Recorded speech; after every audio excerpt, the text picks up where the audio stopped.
யாத்திரை புஸ்தகம் 25ஆம் அதிகாரம் 18 முதல் 22 வசனம் முடிய வாசி. பொன்னினால் 2 கேருபீன்களை செய்வாயாக. பொன்னை தகடாய் அடித்து அவைகளை செய்து கிருபாசனத்தின் 2 ஓரங்களிலும் வைப்பாயாக. ஒரு புறத்து ஓரத்தில் ஒரு கேருபீனையும் மறுபுறத்து ஓரத்தில் மற்ற கேருபீனையும் பண்ணிவை. அந்த கேருபீன்கள் கிருபாசனத்தின் 2 ஓரங்களிலும் அதனோட ஏக வேலையாயிருக்கும்படி அவைகளை பண்ணக்கடவாய். அந்த கேருபீன்கள் தங்கள் செட்டைகளை உயர விரித்து தங்கள் செட்டைகளால் கிருபாசனத்தை மூடுகிறவைகளும் ஒன்றுக்கொன்று எதிர்முகமுள்ளவைகளுமாய் இருக்க கடவது. கேருபீன்களின் முகங்கள் கிருபாசனத்தை நோக்குகிறவைகளாயிருப்பதாக. கிருபாசனத்தை பெட்டியின் மீதில் வைத்து பெட்டிக்குள்ளே நான் உனக்கு கொடுக்கும் சாட்சி பிரமாணத்தை வைப்பாயாக. அங்கே நான் உன்னை சந்திப்பேன். கிருபாசனத்தின் மீதிலும் சாட்சி பெட்டியின் மேல் நிற்கும் 2 கேருபீன்களின் நடுவிலும் இருந்து நான் இஸ்ரவேல் புத்திரருக்காக உனக்கு கற்பிக்க போகிறவைகளை எல்லாம் உன்னோட சொல்லுவேன். நல்ல கவனிக்கணும். கேருபீன்களாக நாம் இருக்கணும். கேருபீன்கள் பலத்துள்ளவைகள். நாம் எல்லாம் தேவனிடத்திலிருந்து பிறந்தவர்களாக இருக்கணும். ஆவிக்குரியவர்களாக இருக்கணும். கர்த்தரது பிறந்தவர்கள் எல்லாரும் எப்படி இருப்பார்கள்? நல்ல கவனிச்சாத்தான் கர்த்தருடைய கிருபை இருக்கும், கர்த்தருடைய வல்லமை இருக்கும். ஏனோதான் என்று கவனிச்சோம்னால் கர்த்தருடைய வல்லமை பெற முடியாது. இது ஆவியான கிரியை செய்து வேடமாக்கும். இந்த கேள்விகளாக இருக்கணும். இது கேள்வி எங்கே நிற்கிறது? கிருபாசனத்தில் நம்மை கிருபை நிறைஞ்ச இடத்தில் எல்லாரும் நம்ம ஓரம் கட்டினாலும் எல்லாரும் நம்மை ஒதுக்கி வைத்தாலும் நம்முடைய கண்கள் அவரே நோக்கி இருந்தால் போதும். நம்முடைய சத்தம் கர்த்தர் வல்லமை விளங்க செய்யுமா? விளங்க. நம்மூலம் கர்த்தர் நாம் மையப்பட வல்லாக்கிறார். யோசேப்பை எல்லாரும் சேர்ந்து தள்ளினார்கள். இப்போ யோசேப்பு எல்லாரும் 12 பேர்களுக்கும் 11 பேர்களுக்கும் மேலாக உயர்த்தப்பட்டிருக்கிறார். 11 பேர்களும் அன்பாக வந்து கை கட்டி நின்னார்களா இல்லையா?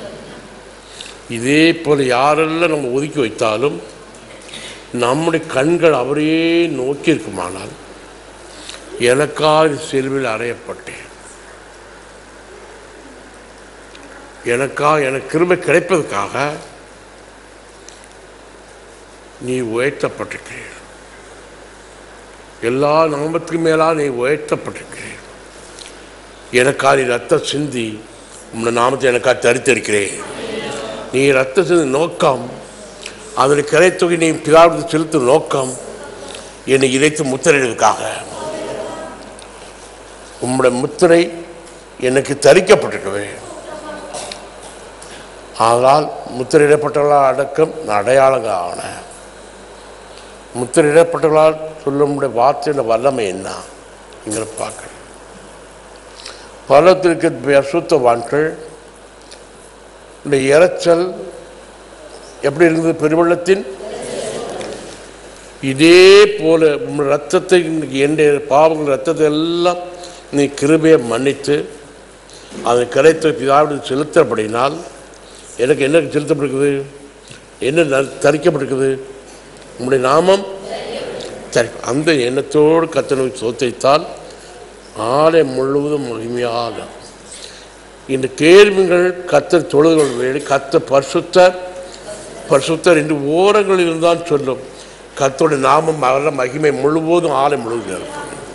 எல்லாரும் ஒதுக்கி வைத்தாலும் நான் ஜெபம் பண்ணும் ஆனால் ஆலயம் முழுவதும் இறக்கக்கூடிய மகிமை நிரப்பக்கூடிய எல்லாரும் அசையக்கூடிய ஆச்சரியப்படும்படியாக வல்லமை கர்த்தர் காத்திருக்கிறார். நீங்களோ என்னை தள்ளினாய், கர்த்தரோ என்னை தள்ளவில்லை. கர்த்தரின் ஜெபத்தை ஏற்றுக்கொண்டார். என்னை அவரோடு எனக்கு வரங்களை கொடுத்திருக்கிறார். என் நீதி வரத்தினாலே உன்னை தாங்குவேன் என்று கர்த்தர் மகன் சொல்லிக்கிறார். கர்த்தருடைய நாமம் நான் தரிக்கப்பட்ட எல்லாரும் ஒதுக்கி வைத்தாலும் நமக்கு என்ன விசுவாசம் வேணும்? எனக்கா ரத்தத்தை சிந்தனை மத்தாமல் அந்த ரத்தத்தால் என்னுடைய மனசை மீட்டு, என் ஆத்மாவை, என் மனசை எல்லாத்தையும் மீட்டு, நீ அதன் கிடைத்தொகையை கத்தரிடத்தில் பிதாவிடத்தில் செலுத்தினால் என்னை குற்றமற்ற நான் மாற்றினேன். என்னை பாவங்களால் சுத்திகரித்தேன். குற்றமற்ற மனசாட்சியை கத்தார் பாவமற்ற ஒரு இனத்தை எனக்காக நீ கொடுத்திருக்கிறேன் என்று நான் சொல்லிட்டு ஸ்தோத்திரம் என்று சொன்ன உடனே, ஆண்டவரே நான் கூப்பிட்ட உடனே கத்தார் பேருக்கு வலகை நீட்டின உடனே நம்ம மேலே வருவோம். இதே போல கத்தர் நமக்காக கரத்தை நீட்டின வேளையில், நாம் முன்கிற வேளையில் கத்தர் வேலையை தூக்கி எடுக்க வைக்கிறார். நாமும் கத்தரும் ஒன்னா சேர்ந்து அவரோடு இணைக்கப்பட்டு இந்த கடல் அலை மேல் நடக்கும். ஆனால் ஒரு அலை நம்ம தள்ள முடியாது, ஒன்று நம்ம பிரிக்க முடியாது. கிறிஸ்துவின் அன்பை விட்டு நம்ம பிரிக்க முடியாது. மரணமோ வியாகுலமோ நாசம் மோசமோ எது இருந்தால் நம்ம பிரிக்கவே முடியாது. இப்படிப்பட்ட அவருடைய மனசோடு இணைக்கப்படும்படிக்காக இணைத்திருக்கிறான். காரணம் நம்முடைய ரத்தத்தை கழுவி இருக்கிறார். பாவங்கள் அறிவை நம்ம கழுவி இருக்கிறார். இந்த கிரயத்தை கத்த செலுத்தியிருக்கிறார். பிதாவை தேவன் அங்கீகரித்திருப்பதால் நம்முடைய பாவங்கள் மன்னிக்கப்பட்டது, அவருடைய வல்லமை தெரிவிக்கப்படுகிறது என்பது அடையாளம். இனி எதுக்காக சொல்றது?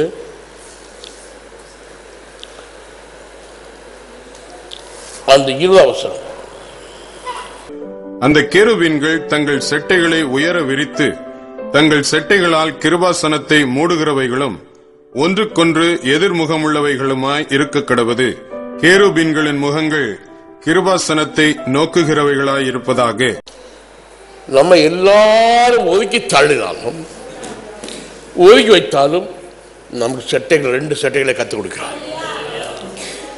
மேற்புறத்திலும் கீழ்ப்புறத்திலும் அச்சாலை ஆசரித்தது போல கத்தமக்கு கிருபைகளாக கற்றுக் கொடுக்கிறார். 2 செட்டைகளை நாம் உயர விரிக்கிற வேளையில் கிருபாசனத்தை நாம் மூடுகிறோம். உம்முடைய கிருபை எனக்கு கிடைச்ச கத்தாவே, கிருபினால் என்னை உயர்த்த தேவனே, கிருபினால் என்னை தாக்குற தேவனே என்று நாம் ஜெபம் பண்ற வேளையில் எல்லாம் அவருடைய கிருபா கத்த, உம்முடைய கிருபைதான் என்னை தாங்கிறது, உம்முடைய கிருபைதான் என்னை உயர்த்துகிறது. எல்லாரும் என்னை தள்ளுகிற வேளையில் நீரை என்னை உயர்த்துகிறேன். உம்மண்டை நான் இருப்பேன், உம்மண்டை உம்மோடு சேர்ந்திருப்பேன். இந்த அலையின் மேல் என்னை உயர்த்த தேவனே, இந்த ஆழத்தின் மேல் என்னை உயர்த்த தேவனே என்று எல்லாத்துக்கும் சோதரிப்போம்.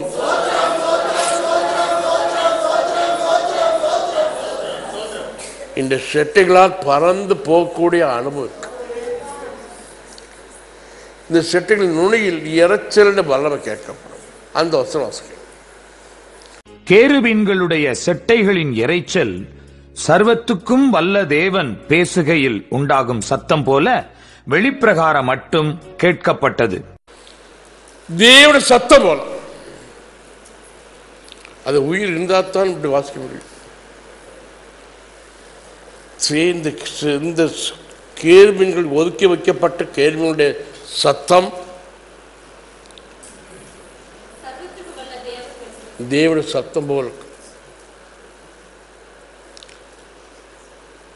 அப்போ நாம் கர்த்தரை துதித்தால் கர்த்தர் சத்தம் போல் நமக்கு விளங்க பண்ணுவாரா?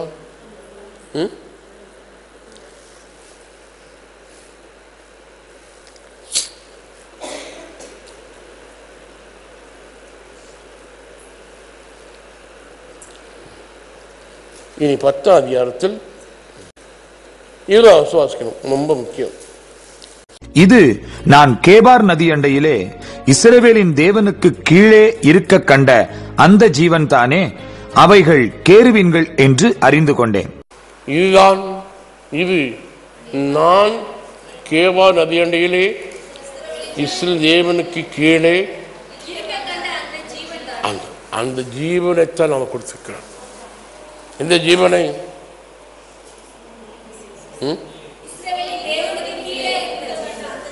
அப்போ கர்த்தருக்கு அடுத்த ஸ்தானத்தை நம்ம கொடுத்துருக்கோம்.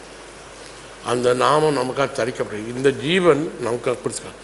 இது கிறிஸ்து இயேசுவோட இந்த ஜீவனை நமக்கு கொடுத்துருக்கிறார். இந்த அதான் அவருடைய ஜீவன் நமக்கு வந்துட்டு. இயேசு மரித்த காரணம் என்ன? அவருடைய ஜீவன் நமக்கு கொடுப்பதற்காக. இயேசு மரித்தா எதுக்காக? அவருடைய ஜீவன் நமக்கு தரிக்கப்படுவதற்காக. இந்த ஜீவன் நமக்கு தரிக்கப்பட்டால் யாரெல்லாம் நம்ம ஒதுக்கி வைத்தாலும் நான் கர்த்தரை நோக்கி பார்க்குமானால், ஒரு வார்த்தை ஜெபம் பண்ணுமானால் கர்த்தர் வல்லமை விளங்க சொல்வாரோ அதை கூட பிரகாரம் வரைக்கும் கேட்கும். அவ்வளோ வல்லமை கர்த்தர் கொடுத்துக்கிறார். இதுதான் முக்கியம், ரொம்ப ரொம்ப முக்கியம். இந்த நாமும் நமக்கு தரித்திருக்கிறார். எனக்காக அவருடைய ஜீவனை கொடுத்துருக்கார். அதாக நாம் ரட்சிக்கப்பட்டவர்களுக்கு அடையாளம். ரட்சிக்கப்பட்டவருடைய சத்தம் எப்படி இருக்கணும்? பெருவெள்ளத்தின் இறைச்சலை போல. இப்போ ரட்சிக்கப்பட்டவர்கள் பாட வாசித்தால் எப்படி இருக்கணும்? அதுதான் சொன்னால் அவன் ரட்சிக்கப்படலன்னு அர்த்தம். ரட்சிக்கப்பட்ட ஆமாம் ரட்சிக்கப்பட்டிருக்கா, அங்கே ஞானசாரத்தாக்கியா சொல்லுவான். இது அல்ல. ரட்சிக்கப்பட்டன்னு சொன்னால் எப்படி இருக்கணும்? பெருவெள்ளத்தின் இறைச்சல் போல இருக்கும் சத்தம் உயர். இதன் தேவனிடத்திலிருந்து பிறந்தவர்கள். எங்கிருந்து பிறந்தவர்கள்? தேவனிடத்தில் பிறந்தவர். ஆனால் தேவனால் பிறந்தவர். ஆனால் ஒன்ன போட்டிருக்கா, தேவனால் பிறந்த எவனும் பாவம் செய்யான், ஏனெனில் அவருடைய வித்து அவனுக்குள் தரித்திருக்கிறது. அவன் தேவனால் பிறந்தபடியினால் பாவம் செய்ய மாட்டான். அவருடைய வித்து அவனுக்குள் தரித்திருக்கிறது. யாரு வித்து? நாம் விதை விதைக்கிறோம், செடி போடுறோம், தாமரைப்பூ காய்கறி செடி போடுறோம், அவரை விதை போடுறோம். என்ன முளைக்கும்? புடலை விதை போட்டால் அவருடைய வித்து நமக்குள் போட்டால் எது முளைக்கணும்? எது முளைக்கும்? அவருடைய சுவாபத்தை கொடுக்க வல்லமை தான் பெறணும். அவருடைய வித்து நமக்குள் வந்தால் அவரை தான் வெளிப்படுத்தணும். அவருடைய வித்தில் கலப்படம் வந்தால் அவருடைய வித்தில் கலப்படம் கிடையாது. அவருடைய வித்து நமக்கு தரிக்கப்பட்டாலும் என்ன அர்த்தம்? என்ன முளைப்போம்? அவர் சுவாமி வருமாறாதா? அது அங்கே யாரெல்லாம் நம்ம ஒதுக்கி வைத்தாலும் அந்த நாமத்துக்கு வைத்தக்கூடிய வல்லமை கத்தோடு. ஹல்லேலூயா. கர்த்தரிடத்தில் பிறந்தவன் ஆனால் அவன் வார்த்தையின் வல்லமை எப்படி இருக்கு? யாரு பிறந்தவன் ஆனால் தேவனிடத்திலிருந்து பிறக்கணும், தேவனால் பிறக்கணும், வார்த்தையின் வல்லமினால் பிறக்கணும். ரட்சிக்கப்பட்டது எப்படி? ரட்சிப்பு பல விதத்தில் உண்டு. நோயில் குணமானாலும் ரட்சிக்கப்படும், சாசு குணமானாலும் ரட்சிக்கப்படும், வசனத்தை கேட்டு வசனம் போய் ரட்சிக்கப்படும். 3 அனுபவத்தில் ரட்சிப்புண்டு. நான் வசனம் கேட்டாங்க ரட்சிக்கப்பட்டது, வியாதி நீங்கி ரட்சிக்கப்படலாம். வசனத்தினால் ரட்சிக்கப்பட்ட ஒரு அனுபவம் இப்படி இருக்கும். இந்த வித்து உள்ள போடும். அப்பனை போல தான் பிள்ளை இருக்கும், தாயை போல தான் பிள்ளை இருக்கும். இப்போ சொல்லுமா சொல்லலையா? அப்பா பார்த்தாலும் இருக்கான், அவன் அம்மா பார்த்தாலும் இருக்கா பிள்ளை. எதுக்கு சொல்கிறான்? அப்படிதான் சொல்லுவான். எப்படி சொல்லுவான்?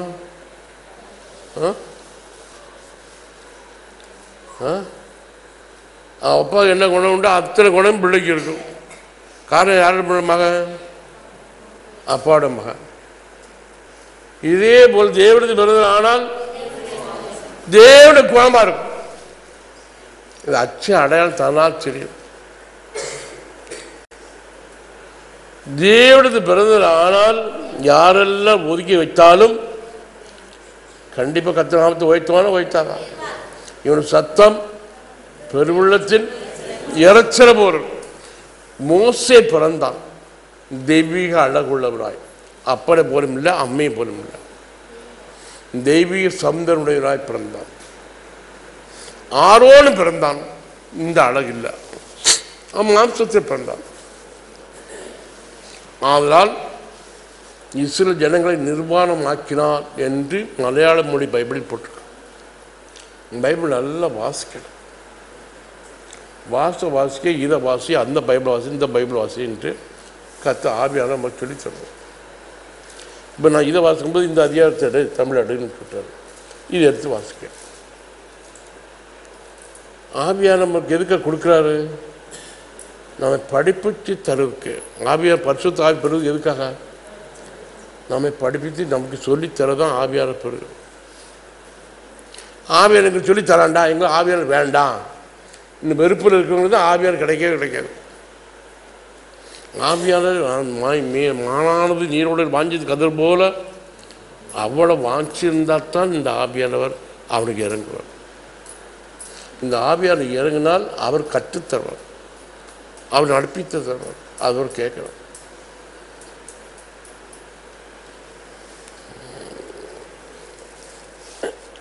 இனி யாத்திரை புஸ்தகம் 25ஆம் அதிகாரம் 21, 22 வாங்க.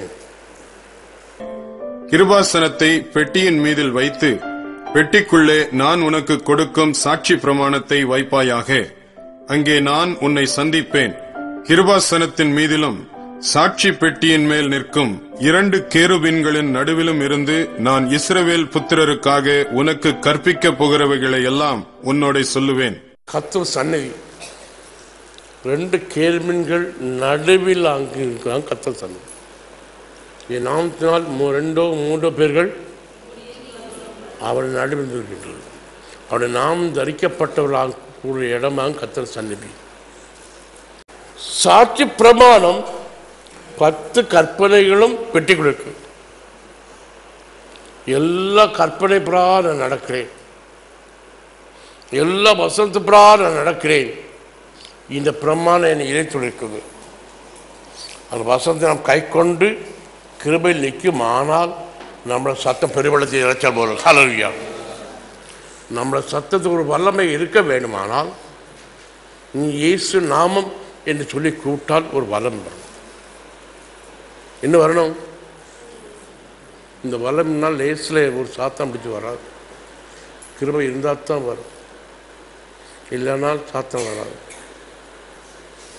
அது எடுபிடிக்கூடிய நேரம் வந்தால் தான் வரும். காரணம் என்ன? எதுக்கு எப்படி போல நம்ம நிற்கிற நடக்கிறோம்? பெட்டிக்குள்ளே இருக்க சாட்சி பிரமாணத்து மூவராலும் சாட்சி பெட்டியிலே நான் நிற்கிறேன். அந்த சாட்சி பிரமாணத்து பிரகாரம் நான் கை கொண்டு இருக்கிறேன். அந்த சாட்சி பிரமாணங்கள் எல்லாம் நீ கை கொண்டு இருந்தால்தான் கிருபையில் நிற்க முடியும். சும்மா கிருபையில் ஒருவர் நிற்க முடியாது. எதில் வைக்கப்பட்டிருக்குது? இந்த பெட்டிக்குள் சாட்சி பிரமாணத்தை வைக்கப்பட்டிருக்குது. கர்த்தருக்கு நான் சாட்சியாக இருக்கிறேன், கர்த்தரோட சாட்சியாக நிற்கிறேன், கிருபையில் நிற்கிறேன். இனி இருந்தால் தான் நீ நிற்கிற இடம் பரிசுத்த பூமி. மோசே வந்து நின்றான், நீ நிற்கிற இடம் பரிசுத்த பூமி. கிருபாசனத்தடை போகணும். அங்கிருந்து தான் கர்த்தர் நம்ம பேசுகிறார். என்ன புத்தகம் எடுக்கணும்?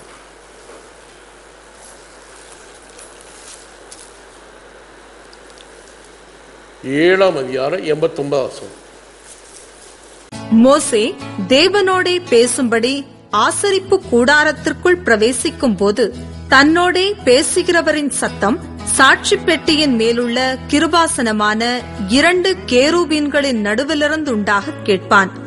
அங்கே இருந்து அவனோடே பேசுவார். மோசேயின் அனுபவம் இப்படி. நியாயப்பிரமாணம் நம்ம சொல்லி கொடுத்தது மோசே. அவருடைய அனுபவம் இப்படி இருந்தது. மோசேயின் முகம் பிரகாசித்தது. மோசே தேவனோடு பேசும்படி ஆசர் கூடாரத்துக்குள் பிரவேசிக்கும் போது தன்னோடு பேசும் சத்தம் சாட்சி பெட்டின் மேலுள்ள 2 கேருபீன்களின் நடுவிலிருந்து உண்டாக கேட்பான். அப்ப கர்த்தர் சாட்சி பிரமாணம் எங்கிருந்து வருது?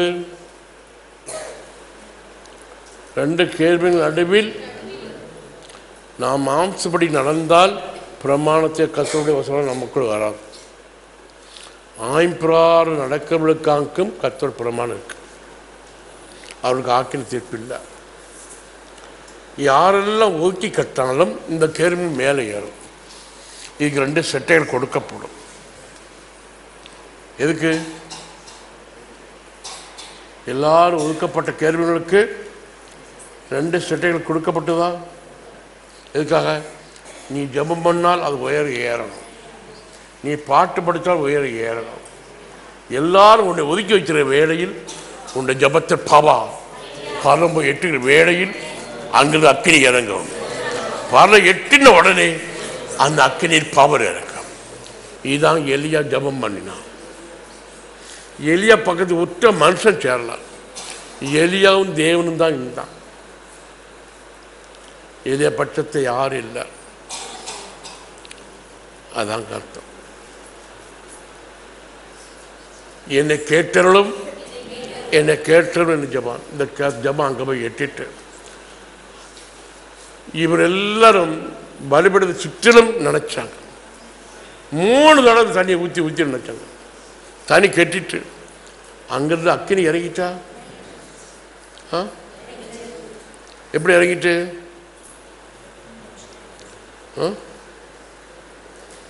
எப்படி இறங்கிட்டு? எங்கிருந்து அக்கினி இறங்கிட்டு? பரலோகத்திலிருந்து அக்கினி இறங்கிட்டு. இப்போ பெண்களோட கேட்குற ஆண்கள் யாரும் பதில் சொல்ல வேண்டாம். நீங்கள் சமையல் செய்கிறீங்க, சோறு பொங்குறீங்க, இட்லி அவிக்கிறீங்க, தோசை சுடுறீங்க. இட்லி சுடலை, இட்லி அவிக்கிறீங்க. இட்லி சுடுவீங்களா அவிப்பீங்களா? தீப்பெட்டியை உபயோகிக்காமல் இட்லி அவிச்சிருவீங்களா?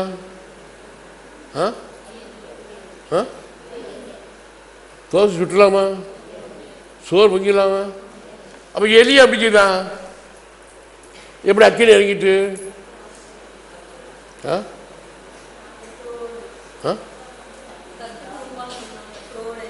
ஆமாம், கத்தரோடு அழைக்கப்பட்டால் தீப்பெட்டி உபயோகிக்கண்டாம். என் மரணம் ஆயிடுச்சு. இங்கே தீப்பெட்டி உபயோகிக்க பரலம் ஏறிச்சா? அந்த ஏன் தீப்பெட்டியை பொறுத்தணும்?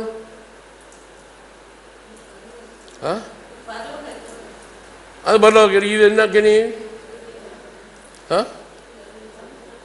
என்ன அக்கினி?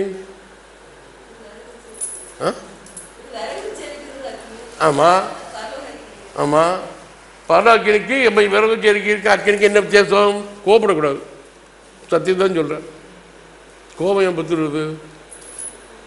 பரல அக்கினிக்கும் விறகு செருக்கி அக்கினிக்கு என்ன வித்தியாசம்?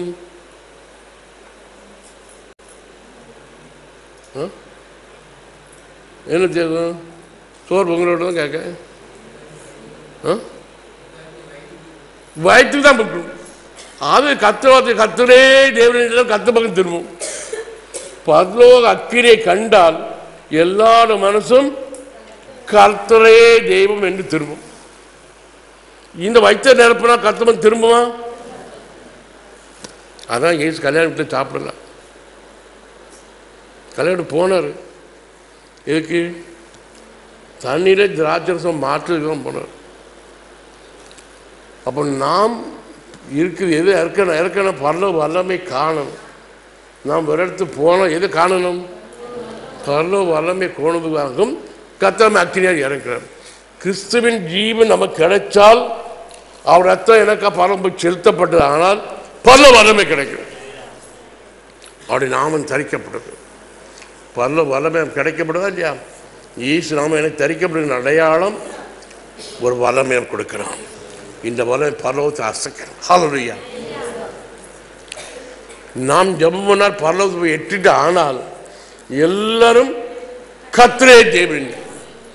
எவ்வளவு நினைச்சாலும் எவ்வளவு தண்ணீர் ஊற்றினாலும் தீயறியக்கூடாது என்று எவ்வளவு பண்ணினாலும் தீயறியும், அக்கினி எரியும். நீ எவ்வளவு தடுத்தாலும் வல்லமை கத்த அனுப்புவாரா அனுப்ப மாட்டாரா? இதுதான் ஆவினால் தேவ ஆவினால் பிறந்தவன், தேவனுடைய இதயத்தில் பிரகாரம் பிறந்தவன். அவன் முகம் பிரகாசம். அவன் முகம் எப்படி இருக்கும்? மோசேன முகத்துக்கும் மற்றவருடைய முகத்துக்கும் வித்தியாசம். திவ்ய சௌந்தரியம் உள்ளவராக இருந்தால் மோசே தேவனிடத்திலிருந்து பிறந்தவன்.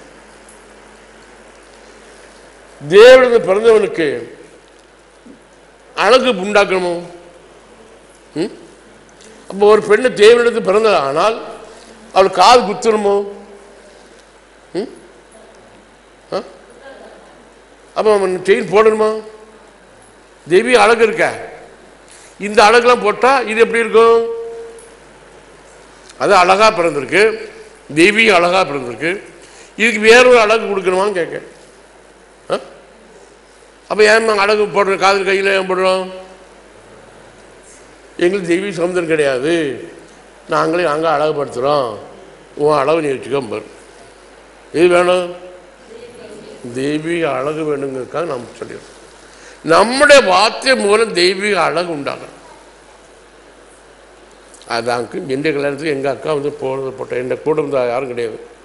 எங்கள் அக்கா வந்து பெரியப்பா மகா மோதிரம் போட்டப்பா, எனக்கு இது வேண்டாம்க்கா, என்ன பண்ண போட்டு போனேன்.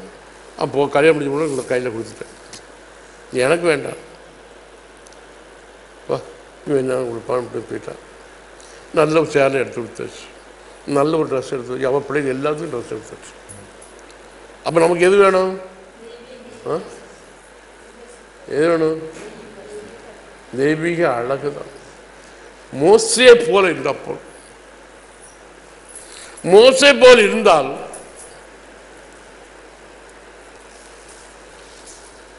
மோசே மாலையின் உச்சிலிருந்து இறங்கினான். கர்த்தரும் பேசிக்கொண்டு இருந்தவன். அவன் முகத்தை பார்த்தாங்க, எல்லாரும் பயப்பட்டாங்களா? ஏன்? முகம் பிரகாசம். அவன் தேவனிடத்தில் பிறந்தால், தேவனோடு இருந்தால் ஜபஜீவி இருக்கும். தேவனோடு பிறந்தவர்களுக்கு, தேவனிடத்தில் பிறந்தவர்களுக்கு என்ன இருக்கும்? தேவி ஜபமும் இருக்கும், தேவ தியானம் இருக்கும். தேவனுடைய தியானம் இருக்க முகத்தில் பிரகாசம்.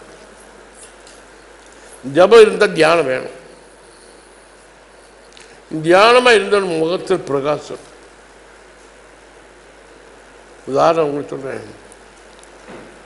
ஒரு பிள்ளை 5 வயசாகும்போது தகப்பனை காணலை. ஒரு வருஷம் கழிச்சா தகப்பன் வராது. தகப்பன் உங்கள் அப்பா கொடுறாரு. எல்லாரும் இந்த பிள்ளைக்கு தகப்பன் தெரியல. பிறகு இது அறியறதுக்காக 4 பேர் இடத்துல இந்த பிள்ளை உங்கள் அப்பா யாருப்பா போய் உட்காருன்னு சொன்னால், தகப்பனை போய் அங்கேயும் பார்த்து உட்காந்து மடியில் உட்காந்துனா உட்காராதா? அது எதனால? இல்லைன்னு சொன்னதும் பயந்த பிள்ளை தான். எப்படி உட்காருது மடியில்?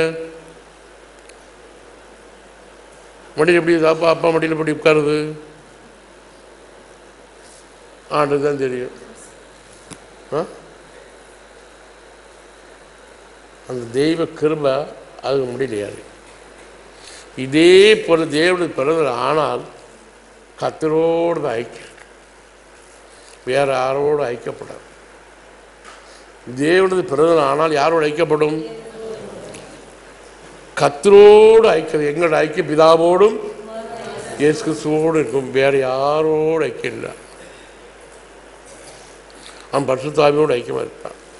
சரி, இன்னொன்று சொல்கிறேன். 12வது சுவாசிக்கணும். பொன்னினால் 2 கேருபீன்களை செய்வாயாக. பொன்னை தகடாய் அடித்து அவைகளை செய்து கிருபாசனத்தின் 2 ஓரங்களிலும் வைப்பாயாக. பொன்னை கிருபையினால் உண்டாக்கப்பட்ட கேருபீன்கள். நாம் எதனால் உண்டானவராக இருக்கணும்? கிருபையினால் பிறந்தவராக இருக்கணும். தகடாய் அடிக்கணும். என்னில் ஒன்றும் இல்லை, நான் கர்த்தர் கருவிகளில் ஒன்றும் இல்லை, ஆனால் கர்த்தர் கரங்களில் இருக்கிறேன் என்கிற எண்ணம் வரணும். நமக்கு எப்படி என்ன உண்டாகணும்? என்னில் ஒன்றும் இல்லை, எல்லாம் அவர் தான். எனக்கு எப்படி இருக்கேன்? நான் தகடாக இருக்கேன். இந்த கேள்விகள், செய்யப்பட்ட கேள்விகள் எதோடு இருக்கு? கிருபாசத்தோடு இசைந்திருக்கு. இந்த கிருபினால் இந்த மகிமை பொருந்த இடத்துக்குள் என்னை கொண்டு வந்து தேவனே, ரட்சிக்கப்பட்ட வேளையில் பிரகாரத்துக்குள் வருகிறோம். எதுக்குள் வருகிறோம்? பிரகாரத்துக்குள் வருகிறோம். பிரகாரத்துடைய வெளிச்சம், சூரிய வெளிச்சம் உண்டு, குத்து விளக்கின் வெளிச்சம் உண்டு. வெளிச்சம் அடிக்கும். அங்கே பலிபடுத்தின நெருப்புடைய வெளிச்சம் உண்டு. சூரிய வெளிச்சம் அடிக்கும். பலிபடுத்த சத்தம் உண்டாகும். என்ன சத்தம்? ஐயோ அம்மா என்னை கொல்றானே என்கிற சத்தம் இருக்கு. இந்த அனுபவத்துக்கு அப்புறம் இங்க போகலாம். பரிசுத்த சத்தம். அங்க என்ன வெளிச்சத்தில் இருப்போம்? குத்து விளக்கின் வெளிச்சத்திற்கு வசனம் வாசிக்கிற வேளையில் வசனம் போல நம்ம கண்ணாடி இருக்கு. இந்த வசனமாய் கண்ணாடி நம்ம வெளிச்சத்தை பிரகாசம். இந்த கண்ணாடி வெளிச்சத்தில் நடக்கும். வசனத்தை பழி நடக்கும். அவர் வெளிச்சத்தில் அவர்தான் உங்களோட வசனம் என் காலம் தீவும் நமக்குள்ள ஒரு லைட் வச்சிருக்காங்க. ஆதாரம் மகளிட மரியாதை இருட்டோட போக்காங்க. இருட்டோட இன்னும் தெரியுமா? கல்ல தொடர்ந்த பேரு யோவான்னு பார்க்க வந்தாங்க. பார்த்து போயிட்டாங்க. இவன் நிற்கா. என்ன தைரியத்துல? இவளுக்குள்ள வெளிச்சம். அந்த லைட் வெளிச்சத்தில் நிற்கா. அப்புறம் நான் உலகத்து வெளிச்சமா இருப்போமா இருக்க மாட்டோம். எந்த இருட்டும் இவளை பற்றி வசமாகி வெளிச்சம். இதை தாண்டி குற்றோடு வெளிச்சத்து போய் இதில் ஜெயம் பெற்ற பிறகு இதில் பாசானவர்கள் கிருபாசனை போவாங்க. அது மகிமை வெளிச்சம். சூரிய வெளிச்சம் இல்லை, குத்துவிளக்கின் வெளிச்சம் இல்லை, கத்திரேம வெளிச்சமாயிருக்கும். இந்த கிருபையா சட்டத்தில் கத்தர் கத்திர மொழி நம்பினார். நம்மை பார்க்க ஒரு ரைட்டு வேண்டிய கத்துடைய பிரகாசம் மேல் அடைக்கும். இந்த விழுத்தில் தான் அவன் சத்தம் உண்டாகும். வேற ஒரு சத்தம் கேட்கணும். எது சத்தத்தை வெளிப்படுத்தணும்? கத்தர் சத்தத்தை வெளிப்படுத்தும் இடம் கிருபா கத்தரோடு நின்று அவருடைய மகிமை நம்மை பட்டு மாறா மகிமின் சத்தம் உண்டாகும். மகிமின் பிரகாசம் அவரை போல் உள்ள சத்தம் பெருமிடத்தை இறைச்சல் போல் கேட்கும். அந்த பிரகாசன் மேல் அடிச்சால்தான் இந்த வரம் உண்டாகும். கத்து நெருங்கி கேட்கும். 3 அனுபவத்தில் வந்தவர்கள் தான் இது கிடைக்கும். நல்ல வசல்படான் வரும். இல்லாட்டா மிருகத்தின் சட்டம் தான். மிருகத்தை அடிக்கும் போது கொல்லும் போது விளையாட இருக்கும். அது என்ன செய்யும்? உருமுதம் கருத்தா இருக்கா? உருமுதா உருமுலையா? எப்படி உருமுது? காலையும் முடிக்கணும், கையும் முடிக்கணும், அமுக்கணும். என்ன சத்தம் அனுப்பினாலும் சத்தம். எங்க இருந்தா கத்தோடு நெருங்கின பிரகாசம் நிற்கிறார். கத்தரோடு நெருங்க சத்தமாகும். மகிமை வெளிச்சம் பெற்றால் சத்தம் ஆடுவாங்க. அவருடைய சத்தம் போல பிராவின் சத்தம் போல இருக்கு. என் பிராவோ என் உத்திமையும் ஒவ்வொரு பற்றி எனக்கு உன் சத்தத்தினால் நம்முடைய ஜபத்தை கத்து கேட்க வேண்டுமானா இதை கிருபாசனை அப்பந்தான் ஜபம் போகும். மேலே எங்க எப்ப எட்டும் கத்த நேரடியா பேசும். கிருபாசனத்தை அன்னைக்கு போனோம். முதல்ல மரியாதை கிருபாசனைக்கு போனோம். நிக்கிறது கல்லறை கொடுக்கணும். இயேசு சிலுவைப்பட்டு இயேசுவை தேடுறான். அதை வச்சு நிறைய பாடல்கள் படிக்கணும். ஒரு வருஷத்துல நிறைய ஒரே வருஷம் தான் நிறைய பாடல்கள் கொடுக்கணும், நிறைய கற்றுக்கணும். ஸ்ரீயே என் கூடுற வேளையில் அவன் திரும்பினாளா? திரும்ப கத்துற சத்தம் தான். ஆனா உள்ளத்தை சொல்லலாம். ஏன் சொல்லல? உள்ள அவர் தேடி வந்திருக்கிறார். இந்த கண்ணை அவர் கண்டுபிடிக்க முடியும். கண்ணுக்கும் உள்ளத்துக்கு என்ன வித்தியாசம்? நீங்க எதே போல நல்லா படிச்சா இருக்குதா? நான் முட்டாள்தான் பேசுவேன், நீ ஞானமா பேசுறாங்க. அதனால முட்டாள்தான் பேசுவேன். இவனுடைய சத்தம் கத்துதான் பேசும். ஸ்ரீயே ஏன் அழிகிறாய் இவள் திரும்பி பார்க்கல. ஐயா தோட்டக்காரன் நினைக்கிறேன் பார்க்க, நீ யாருங்க கண்ணுக்கு எப்படி இருக்கு? அவன் வீட்டில் தான் நிற்கிறார். அவரை இப்படி ஏன் அழுதான்னு கேட்கிறார். சத்தம் வழங்க வர்ற எதுக்கு? மனசு கிருபாசன் இருக்கு. அப்போ நான் கர்த்தருக்கு முன்பா இருந்தாலும் மனசு போகல, ஆனால் சத்தத்தை வார்த்தை விளங்க.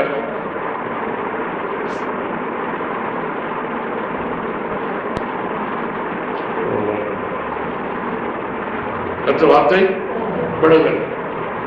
ஸ்ரீ ஏன் அழைவாய், ஏன் அழைவாய் கேட்கிற. சத்தம் பிடிபடல. கர்த்தருடைய சமீப என்னை வியாதி குணமாக்கிறவா இந்த சத்தம் எதுக்கு தெரியும்? எதுக்காக? பகுத்தறிய ஆவி இல்லை. வீட்டில் இயேசு கண்டாலும் என்ன ஆவி இல்லை? Listening power. மரியாதை என்று கத்த அந்த நிமிஷத்தான் கொடுக்குறாங்க. விளங்கிட்டாலும் இல்லையா? என் வியாதி குணமாக்குறது தான். நீதான் வியாதி குணமாக்குறவா, நீதான் மீட்டு எடுத்தவா, என் மீட்பரே, என் ஆண்டவரே என்று சொல்லி கெட்டி அந்த அன்பு உண்டாயிடுச்சு. எப்போது கர்த்தரோடு மனசு ஐக்கியப்படும், அப்படி இருந்த வண்ணமா அவர் தரிசிக்கிற வேளையில், அவரோடு மனசு ஐக்கியப்படும் வேளையில் அவரோட கண் தெளிவாய்க்கலாம். நம்ம கண் பிரகாசம் அடையும். கர்த்தரோடு நெருங்கிற வேளையில் மனசு கண்கள் பிரகாசம் அடையும். மனக்கண்கள் பிரகாசம் அடைஞ்சால்தான் கர்த்தரோடு நெருங்க முடியும். ஒரே சம்பந்தம். என் ஆண்டவரே என்று சொல்லி கட்டி பிடிக்கல. எப்போ? மனக்கண்கள் திறக்கப்படாத வேளையில் கர்த்தர் கட்டி பிடிக்கும். மனக்கண்கள் கர்த்தர் திறக்கிறார். திறந்த உடனே என் ஆண்டவரே இது உண்ட சத்தம் தான், நீதான் வியாதி குணமாக்கினேன், எனக்குள்ள எல்லாம் சாசி குணமாக்கினேன் என்று அந்த அன்பு பொங்கிச்சு. கட்டி பிடிக்க போனாலும் அதான் என்னை தொடர்ந்து. காரணம், நீ மாம்சத்தில் இருக்கிறாய், நான் ஆவி இருக்கிறேன். ஆவியானவர் ஐக்கியம் மனக்கண்டு பிரகாசிக்கப்பட்டு இந்த மாம்ச அழுக்கெல்லாம் நீக்கிறதால் ஆவியாக இருந்தால்தான் கர்த்தருடைய வல்லமை. ஒரே வருஷத்தை அநேக கருத்துகள் படிக்கதான் இல்லை. எல்லாத்தையும் மூடி வச்சுட்டு போங்க. ஆனா எங்க வர முடியாது? கத்து முன்பாக கத்துமா வந்தால்தான் தெய்வீக வல்லமை வெளிப்படும். சரி,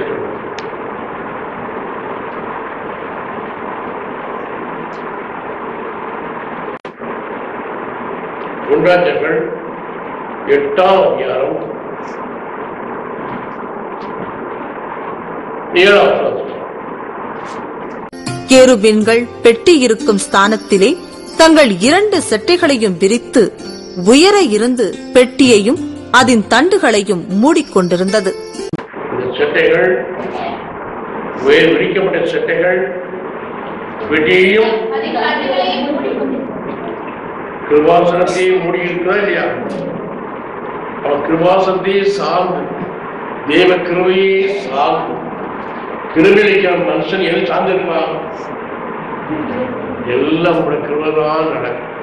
அவர் கிருபையே பற்றி கொண்டு அவர் சத்தது வல்லமை இருக்கா இல்லையா? கிருபாசனம் விட்டாலும் நம்ம யாரும் சார்ந்திருக்க மாட்டோம். கர்த்தரை சார்ந்து இருக்கிறது மனசு வரும், வேற எண்ணங்கள் வரும். ஆவினால் உண்டானா ஆவியர், மாத்திரம் உண்டானால் ஆவினால் பிறந்தால் அந்த அவர் கிருபாசனத்தை விட்டு வெளியிடும். நாம் இங்கே இருப்பது நல்லது என்று யார் சொன்னார்? பேர் உமக்கு ஒரு கூடாரமும் மோசைக்கு ஒரு கூடாரமும் எலியாவுக்கு ஒரு கூடாரம் சொன்னான். தனக்கு ஏன் சொல்லல? இதை கத்து முன்பா நிற்கிறார். தான் வாழணும் என்ன வந்ததா? கத்தருக்கு கிருபாசத்துக்கு முன்பாக இருக்கிறவனுக்கு கிருபை நிற்கிறதுக்கு சுயம் வரும். ஒரு கிருபை நின்றால் அந்த சுயமே வரும். மற்ற எல்லாரும் வரும். யார் வராது? சுயம் வராது. கத்து முன்பாக கிருபை நிற்கிறவனுக்கு என்ன வராது? சுயம்.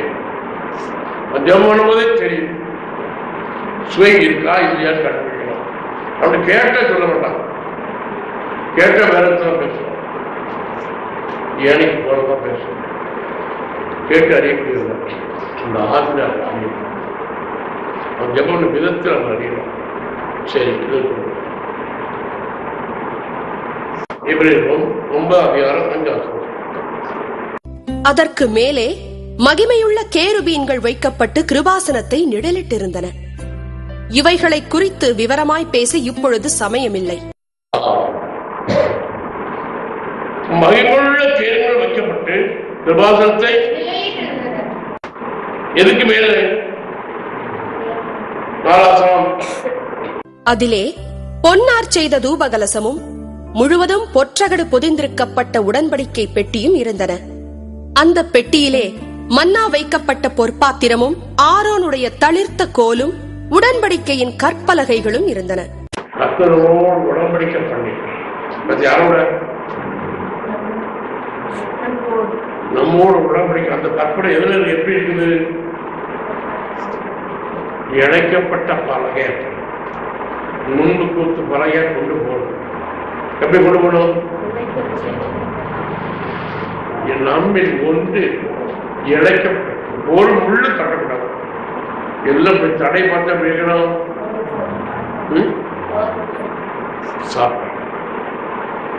வெற்றில எல்லா சிப்பாய்களும் சுயப்படிதான் இருப்பாங்க.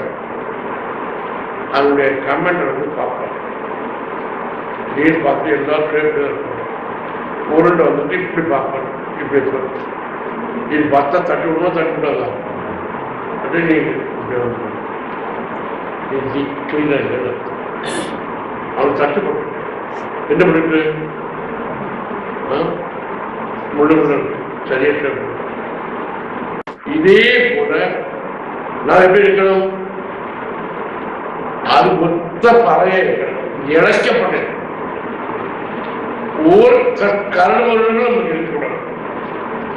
எல்லாம் இழைக்கப்பட்டு ஒண்ணும் இல்லாமல் இருந்தால்தான் யாரை போல இருப்போம்?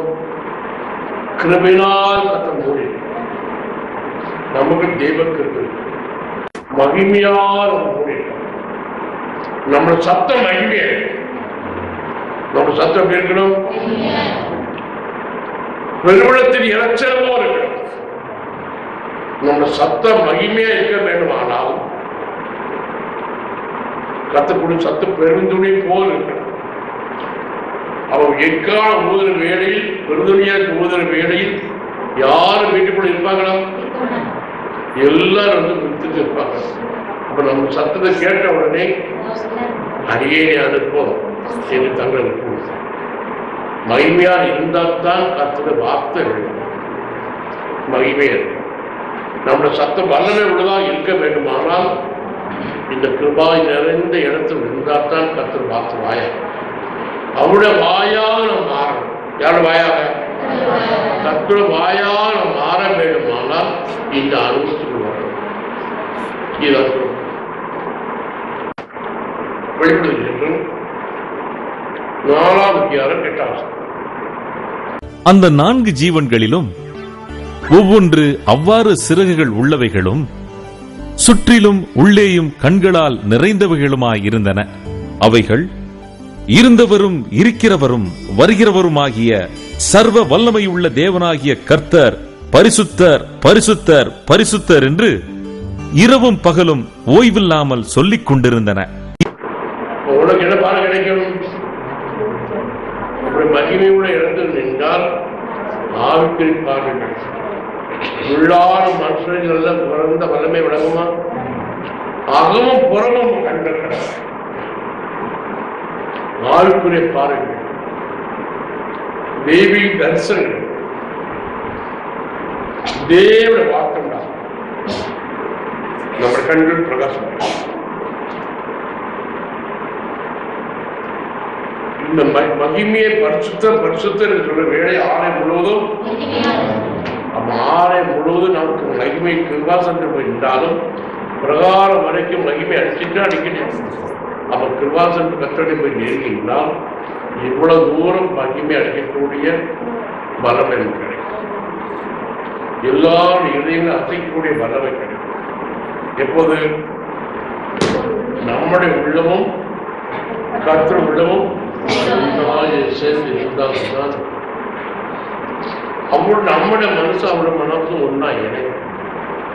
இப்படிப்பட்ட அன்பு கர்த்தர் இந்த அன்பை பெற்றவர்களுக்கு இந்த சத்தம் துணிவிடும் என்று சொன்ன உடனே ஆட்கள் உயிர் உண்டாமா? உண்டாகும். ஆரோன் சொன்னால் உண்டாகுமா? ஆரோன் பேசினான், உங்களுக்கு இன்னும் தெய்வமா விசாரிச்சாரா? கண்டுபிடி உண்டாங்க, காதலி உண்டாங்க, உண்டாக்கி கண்டுபிடி உண்டாக்கிட்டான். எல்லாரும் காதலி காணிக்கை நிறைய பண்றாங்க. எப்ப காணிக்கை கிடைக்கும்?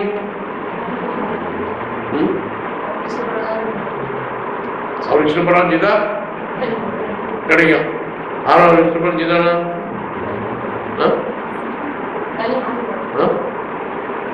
எப்ப காணிக்கை கிடைக்கும்?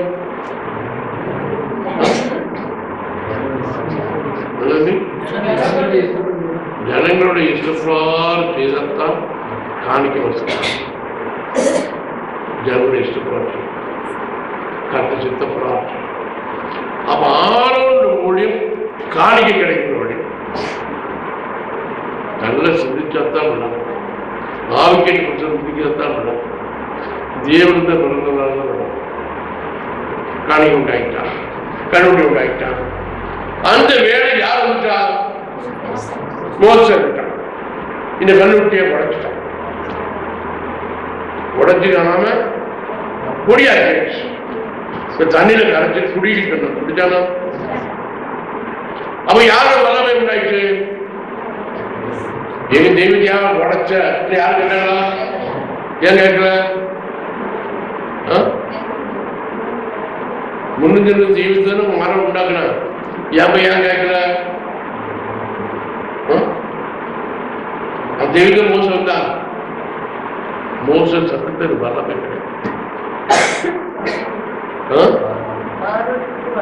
ஆர்வம் சத்தத்துக்கு அந்த தெய்வத்தை தான் மோச ஆர்வம் உண்டாக்கி விட்டுருக்கா. அதான் மோசம் உடைச்சா. தண்ணியில கரைச்சா குடிங்க. எங்க தெய்வத்தை எப்படியே உடைக்கலாம்? பாகம் தெய்வமானால் பாகம் கேட்கட்டும். தெய்வம் தெய்வமானால் ஒன்று போல யார் கேட்க வந்தா? தார் விழுந்தா ஒரு வரலையே. தேவன் பிறந்த நாளால் இந்த பலன் காணிக்கு உண்டாக தசமா கொண்டு வரும்.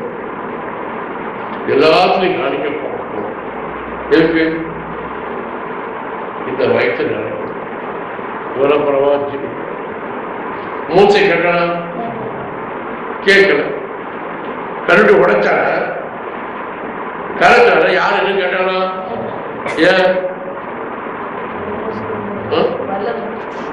தேவ கிருப வல்லமை. இந்த கிருப வல்லமை பெற வேண்டும்னால் கத்தரும்பாக போய் சேர்த்து கத்தரோடு ஐக்கியம் கத்தரோடு ஐக்கியம் இந்த கத்தர் வார்த்தை வெளியிடலாம். இது வெளியிடாக்கணும். கத்தர் வார்த்தை வெளியிடலாம். எல்லாரும் கத்தரே தேவன் என்று நாளைக்கு இது கொடுத்து ஆரம்பி எல்லாரும் கத்தரே தேவன். ஒருவனுட வாய் அசையாமல் இருக்கக்கூடாது. எல்லாரும் இந்த வல்லமை இதுதான் முடியும். இதுதான் கத்தரால் இணைக்கப்பட்டது. இது உண்டாகும் ஜெய் கர்த்தாவே, நீரே எங்களுக்கு செய்யுங்க, நீரே ஆசைகள் கர்த்தாவே எங்களுக்குள் இருக்கிறவா, உலகத்தை ஜெயித்தவா, நீ இல்லாம எல்லாம் மேலாளா, இந்த நாமத்தை எங்களுக்கு தருக்கு தேவனே, இந்த நாமத்தை சொல்லி நான் கூப்பிடுற வேலையில் உடைய கரை எங்களுக்காக நீட்டப்படும் தேவனே, நீட்டப்பட்ட கரை எங்களுக்காக கொடுக்கப்படும் தேவனே, உடைய நாமத்தை எங்களுக்காக தருகிற தேவனே, எல்லாரும் சொல்லிப்போம். சபையே நாம எங்களுக்காக தருத்திருக்கிறேன், வல்லமை எங்களுக்காக தருத்திருக்கிறேன். உம்மோடு இருப்பதற்காக எங்களுக்கு கிருபைக்காக ஸ்தோத்திரம். நீரே மகிழ்வார் ஜெபிக்கிறோம் இயேசுவின் இன்ப நாமத்தினால் பிதாவே. என் ஆத்மாவே கர்த்தரை ஸ்தோத்திரி, என் முழு உள்ளமே அவர் பரிசுத்தம். என் ஆத்மாவே கர்த்தரை ஸ்தோத்திரி, அவருடைய சகல வார்த்தைகள். அல்லேலூயா.